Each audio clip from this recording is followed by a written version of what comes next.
Tai Sanga's film Hokulea, Finding the Language of the Navigator, was screened at the Honolulu Museum of Art's Doris Duke Theater. This video is a post-panel discussion with the Polynesian Voyaging Society's media specialist, Justyn Ah Chong, and crew members Kai Hoshigo and Brad Ka'aleo Wong. Aloha mai kako. Good afternoon, everyone. Welcome to the Honolulu Museum of Art's Doris Duke Theater. My name is Sarah. I'm the theater programmer and manager. Thank you all so much for joining us for this very special celebration of the Polynesian Voyaging Society's 50th anniversary. Let's give a round to this. We are so delighted to be partnering them to celebrate this milestone. I hope that you guys have enjoyed some of the activities outside, and then we're really excited to be screening this film.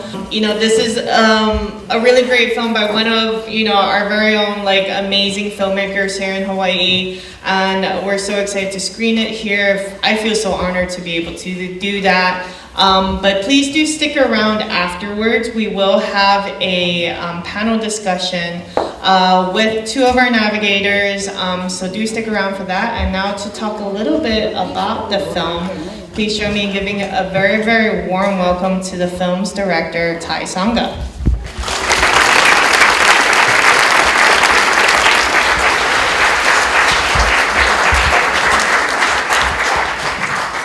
Hello, my kako.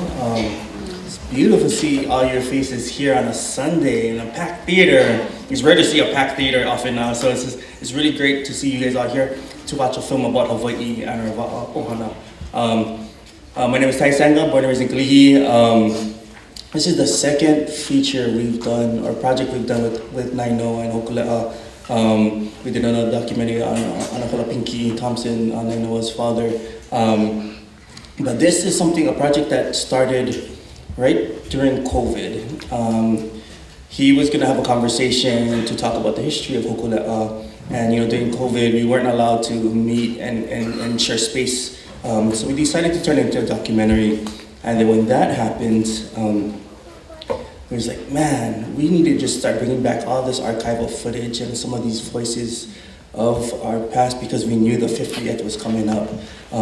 So this is a beautiful revisit of Nainoa, to remembering what happened during those periods, during those times when he was starting to become a navigator, and to see it evolve into what it is today is amazing. But there's another thing I'm really excited about with this film is that we talk about the technical side, we talk about the physical side, how difficult it is on the wa'a.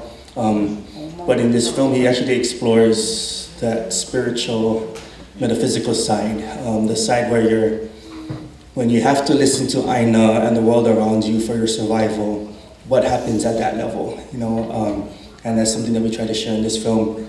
And I'm excited because afterwards, you guys will get to start with some folks, some of the crew members, and maybe pick their brains about their journey and what they've been expressing on the wa'a. So mahalo. Yeah, thank you. Enjoy the show.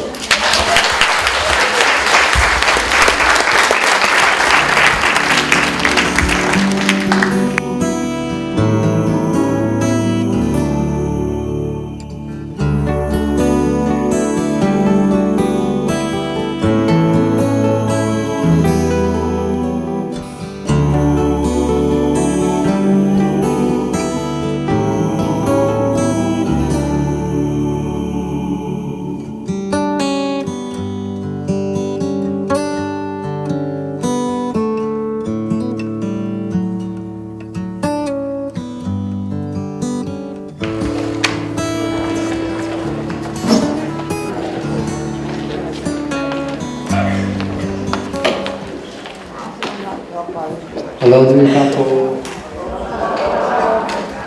Mahalo everybody for being here for the screening. I'm Justyn Ah Chong. I'm a media specialist with Polynesian Voyaging Society. And yeah, thankful for Tai for sharing this beautiful documentary with us.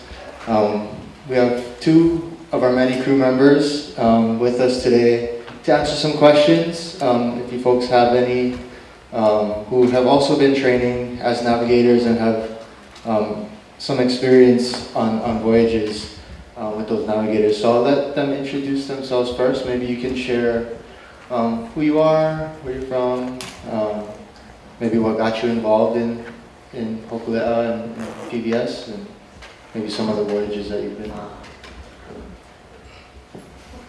Aloha mai kākou, good afternoon. Thank you, Ty. Thank you, Justyn. My name is Kai Hoshigo. I am from New Valley, born and raised on Oahu.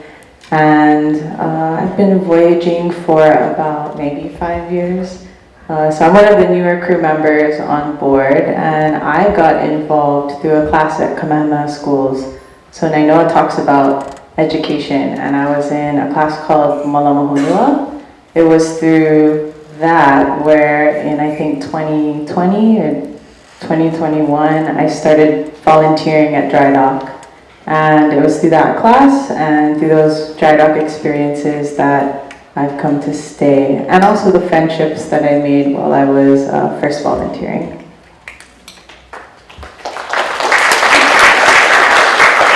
Okay, aloha mai kākou.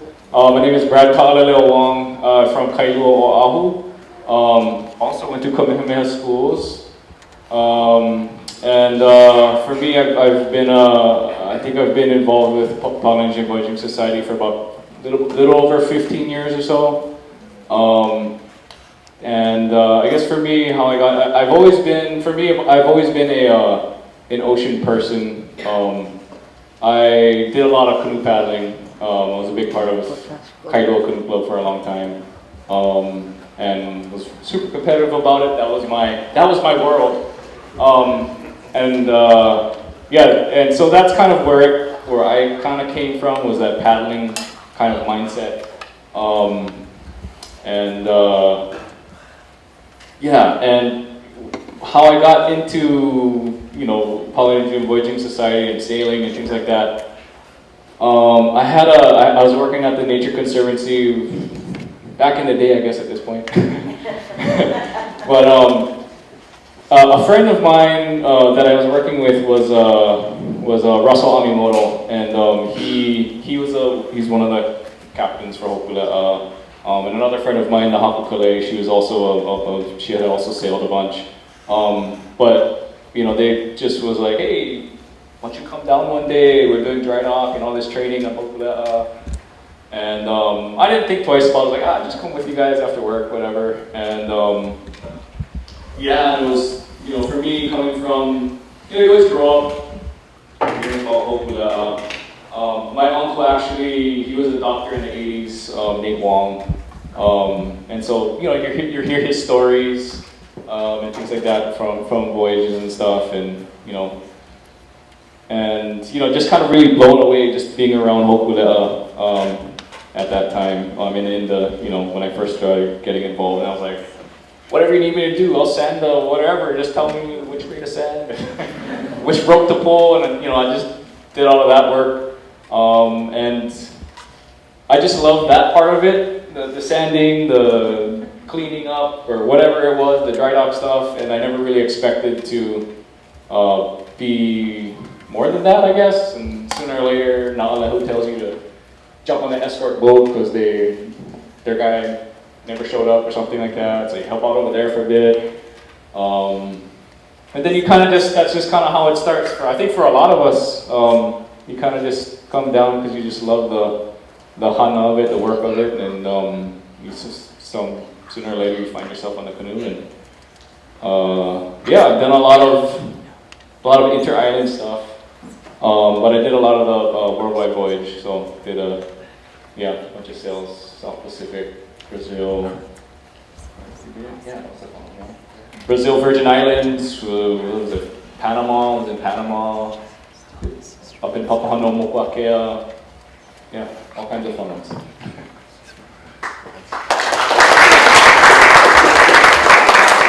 Maybe we'll open it up to the audience now if anybody has any questions. I had a question. On the worldwide voyage, I know they said the stars aren't the only thing you're looking at, but the stars are so different everywhere. Do you study it beforehand, or is it? Oh, yes, excellent question. Well, the stars are different in the I guess I know I kind of touched on it in the film about like him and Mal were talking about it, but mostly latitude, right? Like you see kind of different you'll see all the southern stars when you're down there, but for the most part, they're kind of the same stuff. They just move in different angles, but if you're at what are we at? We're at about 20 degrees north. If you're at 20 degrees north here, 20 degrees north in the Atlantic Ocean, everything looks the same. So, yeah, from that standpoint, there's a lot of studying that goes into play beforehand. You know, I think back to like Papa Mo, like that was his life, right? Like they needed to sail to survive. They needed to sail from Sarawak to some of these other atolls to get fish, to get coconuts or whatever it was for their little communities over there. But for us, like I got a day job and I got all kinds of things going on, and so there's a lot of studying definitely beforehand, leading up to it.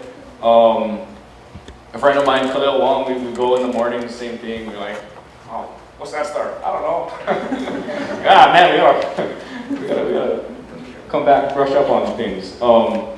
So yeah. Depending on which leg you're going on, for me, what I liked to do was I know it's brilliant. He knows every single star in the sky, and he's like a math genius, and so he's a numbers kind of guy. I'm not that. Trying to figure it out how do I simplify it, and Bruce was actually he's great at Bruce knows like every star in the sky too, but. Trying to simplify it, right? It makes it easier when you're looking at 200 stars in the sky. Just makes it complicated. Yeah. So for me, I looked at stars that were kind of right either on the border of every single. You saw the star compass, right? So for me, what I looked at was the stars that are on the border of each house, the houses on the star compass, or right directly in the middle. So as long as I knew stuff that was on the border, I knew where the house was. And so that's kind of how I simplified it instead of trying to learn everything. Nice. And Kai, you were recently on the recent crew on Hōkūle'a that just sailed down from Hawaii to Tahiti and kind of just returned. Maybe if you can share a little bit of your process and preparation for like a voyage like that. Sure. I think part of our crew preparing for this voyage in last month, 30 days ago, we were out on the ocean somewhere in the southern ocean. So we were sailing to Tahiti, and I think a lot of the preparation that our crew had was it's years of like the training sails and spending time with the canoe. A lot of it is actually just getting the canoe ready to go. And that's things like provisioning for food or going through checklists and being down at the dock a lot. It's a lot of classroom, safety training and things like that. And then as you get closer and closer, you're starting to get into this really special time where you're spending a lot of time with the crew you're going to go with. And so a lot of the, I guess, daily life things start to kind of slowly fade away, and you start to make time to look at the stars, make time to look at more the academic, like land preparation you can make before you touch off the dock, and you have none of that. No phones, no laptop to look things up, no chart to look at out at sea. And so you're doing all of this preparation with the thought that you're going to be out there and you're going to open yourself up to the wind, the wave, the sun, moon, stars, and open up your senses as well. So things like looking through star charts and going out with your friends and looking at stars in the morning, those are the types of things that you begin to do as you get closer and closer to the voyage. But you're also looking at a very specific time frame. So if you know your weather window, you're looking at a very specific time of the year. You're able to estimate, this part of the month we're going to be out there. And at this time of year, there's weather patterns that aren't predictable, but during the summertime months, you're going to have certain types of weather patterns, typical weather patterns, and you're going to know typical speed of the canoe based off of all the training sails you've done. And so that's what you can kind of begin to look at as you begin to prepare to sail away from the Hawaiian Islands. Those are some of the things that we did, and sometimes it's individual, right? You're at home and you have some time at night or in the morning to look at your notebook and write some things down, and then sometimes it's all together. And then of course, that first week of preparation before you're leaving, you're always together. So the entire crew begins to kind of look at notes with one another, and then it's more fun that way as well. So I think for this voyage, that's kind of the process we took. Like, get the canoe ready, do some stuff on your own, and then as we get closer to departure, you're doing many things with your crew. Thanks, Mama. Yeah, I wonder if you still go to the planetarium and train for the voyage, before the voyage, and look at the stars that way. The question was if you study at the planetarium still. Yes, I think that Nainoa and Bruce, if there's a book called An Ocean in Mind by Hōkūle'a, and in that book they talk about going to the planetarium a lot. Now we've been able to use the planetarium as a great resource with classes like Keulani Murphy, one of our lead navigators. She teaches a class and she takes people there. But Uncle Bruce has been taking like large groups of people at night to study and prepare for Moana Kea. So we've been going to the planetarium a bit. I think we were going like once or twice a week in the past month before the Tahiti leg.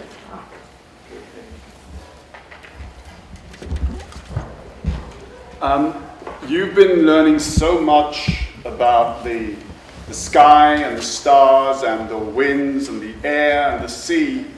How has it affected your feelings about the land that you live on? Next question. Cool. That's great. Let's see. So for me,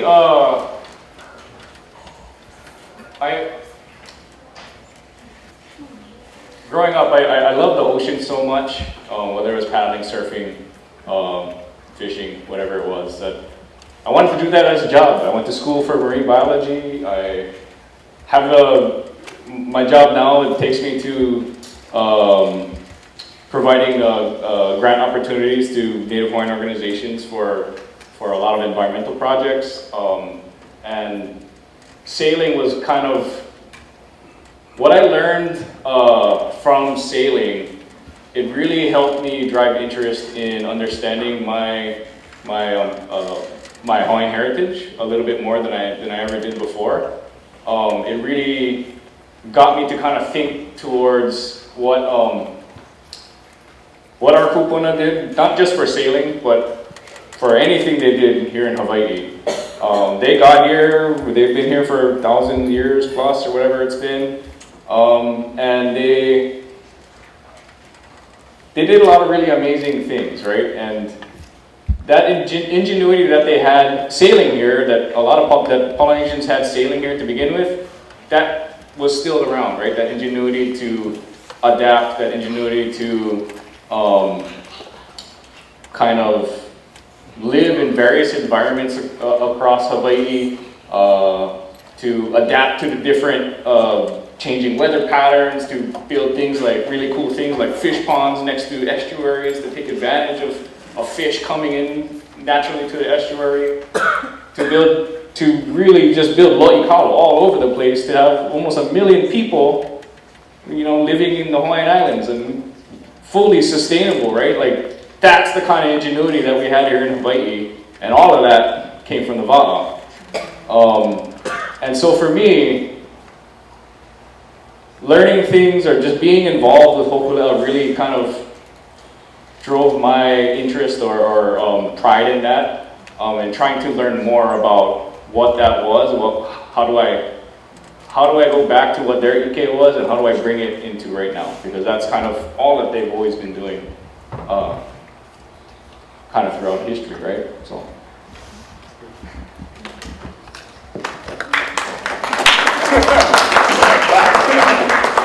Yeah, one on that side. Yeah, I think like land and sea can seem like two separate words, and all of the cultural practices, as Brad mentioned, you know, they're so connected to the canoe. The canoe is a part of our cultural practices in Hawaii and across the Pacific, but all of these places are connected by the wa'a, and all of these practices are too. So I think the first time I went on the canoe and I saw, we were in Maui sailing between like Molokai, Lanai, and Maui, and I just could see the island from further away. You start to begin to realize that the entire atmosphere, everything you're sailing into and you're learning from that is touching this canoe is also touching the land. And so there really is no separation between these islands that, you know, you're seeing as you sail towards, and they're getting bigger and bigger over the curve of the earth. That goes under the water, and you're sailing on that water. And then when you get to land, you know, it may seem different because of the infrastructure and things like that, but I think the canoe really represents that there is no difference. So everything that we care for, everything that we love, family, culture, it's within the canoe, it's within us, but when you get to land, there really should be no separation. That's a great point. I was just thinking of, just the word aina, right? We associate aina with land nowadays, but aina is anything that can feed you, right? So whether that's the ocean, whether that's your family, whether that's the land itself, right? That all that concepts is kind of tied into it. What is the kind of wood that they use to build the boat? What kind of wood? You say, what kind of wood did we use? So traditionally, the type of wood that they would use for va'a, a lot of it was koa trees. So koa was the main wood that they would use to build va'a here in Hawaii, because they were the ones that just got big enough. Another wood, there's a va'a that's down in Sanga Island right now, Hawaii Loa.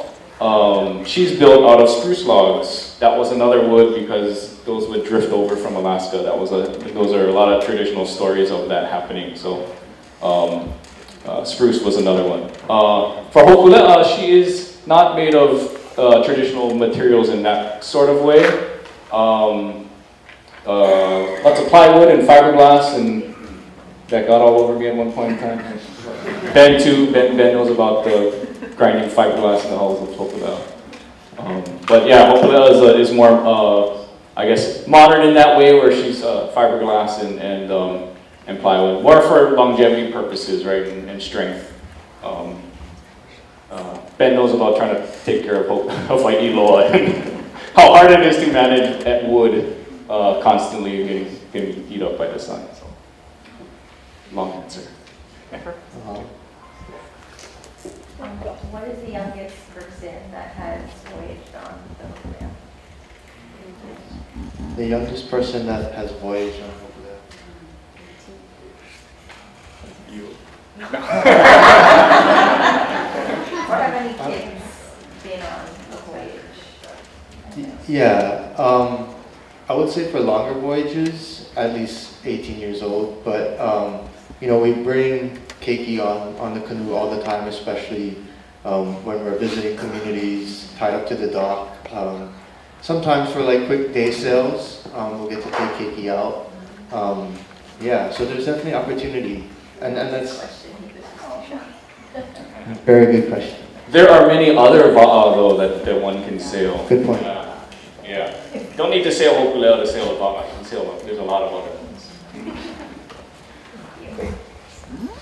How do you sleep on the canoe? I haven't seen what the bed situation is. How do you deal with sleep deprivation? And are there some people that can't make these voyages because they just go low from not getting enough sleep? So I think in the video you'll see like Hōkūle'a, very well known for those two big sails, very colorful, and then you kind of work your way down to the deck area, but there's these railings, and those railings have like a canvas that covers both hulls. So if you imagine two hulls side by side, and then there's these kind of canvas things that they drop down. So if you're on the deck of Hōkūle'a and you're inside of those rails, those canvases cover both hulls, and both hulls on both sides have bunks inside the canvas. So we actually sleep under the canvas on both sides of the deck, and there's like a board that goes across each bunk, and then each one is like customized. You can put your own like sleeping bag inside, or air mattress or things like that. It's pretty small, but it's pretty comfy. You know, after a couple days, it's all you got. So. My favorite place is when it's like a really nice day, you take a sail bag out of the locker, and then you just put it on the deck, and then you just kind of curl up next to one of the boxes. Yeah. That's fun too. You know, like 4-hour watches, how do you divide it up? Does anybody ever get to sleep for 8 hours, or would that even be possible? So we have a regular watch system of 4 hours on, 8 hours off. So it's the 3 watch systems are 2 to 6, 6 to 10, and 10 to 2. So you have an AM watch and a PM watch. So if I'm a 10 to 2, I'm going 10 AM to 2 PM, and then 10 PM to 2 AM, or 10 AM to 2 PM, and then 10 PM to 2 AM. And if you're 2 to 6, same thing, it just follows that 24-hour clock. So you're 4 hours on, and what that means is you're up, you're working, you have a watch captain. The watch captain really helps to run things, and that's like that leader of your entire watch. They talk to the captain, follows that kind of chain of command. And when you're on, it means like you're standing up, you are paying attention to everything. Whatever your watch captain says, you go and do, help everything be successful for those 4 hours. And then that watch gets handed over to the next watch captain when you're finished, and then you're off, which means that you know, you need to do the dishes, or you need to cook, or you need to clean, do your laundry, shower, take care of your hygiene. So those 8 hours you're off, I wouldn't say you sleep the entire 8 hours, but you have time to take care of all of those other things on the canoe that need to get taken care of. Yeah. Yeah, and I mean, the Navigator though is a little bit outside of that watch system, yeah? Maybe you could.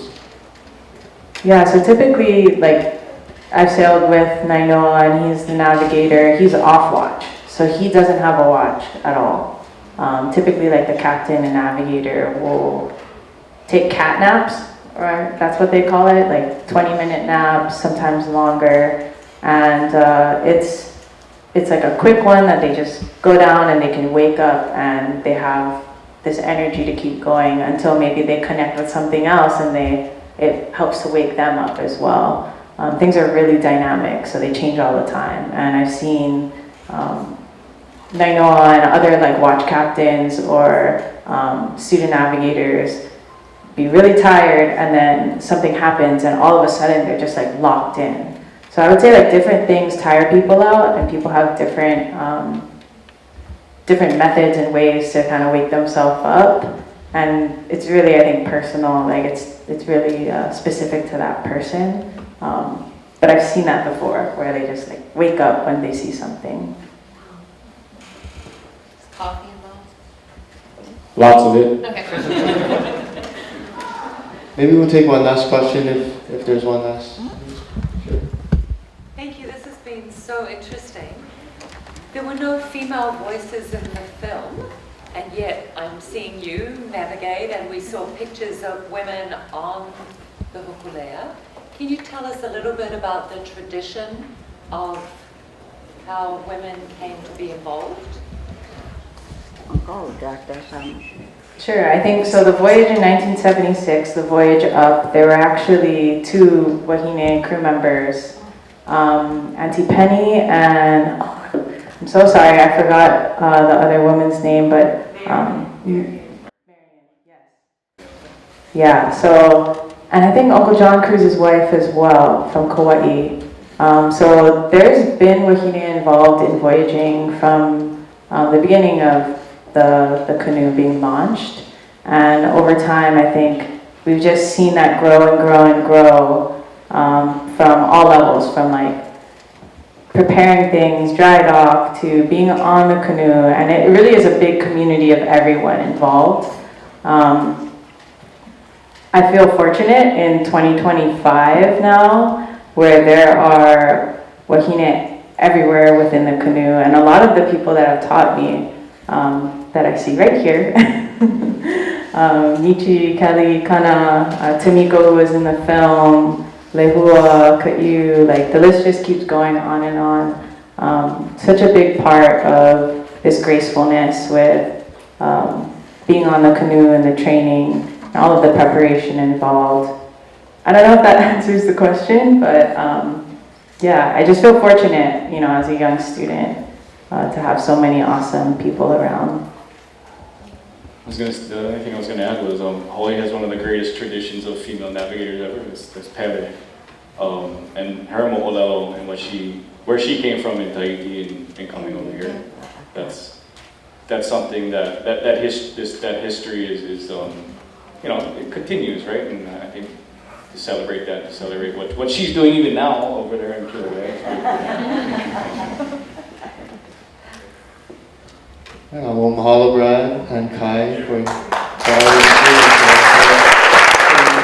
all the voyage is happening right now. Mauna Kea Voyage, Hōkūle'a.com, or on social media as well. Mahalo.